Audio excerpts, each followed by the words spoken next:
লাতিন আমেরিকার দেশ কলম্বিয়ার পশ্চিমাঞ্চলে ৭.৪ মাত্রার শক্তিশালী ভূমিকম্পে অন্তত ২৫০ জন নিহত হয়েছে।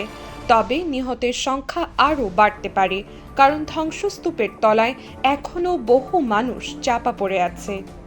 দেশটির সরকারি সূত্রে এসব তথ্য জানা গেছে। তবে অপর একটি সূত্রে জানা গেছে এ পর্যন্ত মোট ২৫৪ জনের মরদেহ উদ্ধার করা হয়েছে। নিহতের সংখ্যা সবচেয়ে বেশি পশ্চিমাঞ্চলীয় পার্বত্য শহর পেরেইরাতে ১০১ জন।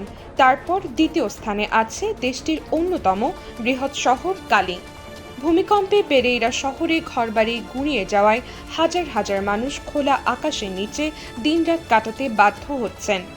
ভূমিকম্পে বিধ্বস্ত অপর শহর কালিতে বাড়িঘর ভেঙে পড়ায় বাস্তুহারা হওয়া অনেকেই সড়কে থাকছেন, রান্না করছেন এবং ধ্বংসস্তূপে মূল্যবান জিনিসপত্রের সন্ধান করছেন।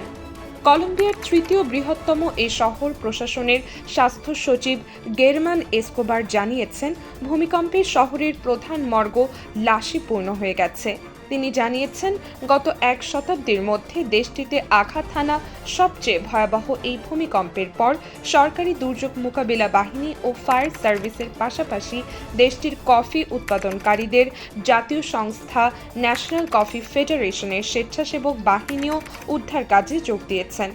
এদিকে মার্কিন ভূতাত্ত্বিক জরিপ ও গবেষণা সংস্থা ইউএসজিএস এক বিবৃতিতে জানিয়েছে, ভূমিকম্পটির কেন্দ্রস্থল ছিল রাজধানী বেগোটা থেকে প্রায় ৪০০ কিলোমিটার পশ্চিমে চোকো প্রদেশের সান হোসে দেল পালমারে, ভূপৃষ্ঠের ১০৭ কিলোমিটার গভীরে। ভূমিকম্পের কয়েক ঘন্টার মধ্যে অন্তত ২১টি আফটারশক অনুভূত হয়েছে।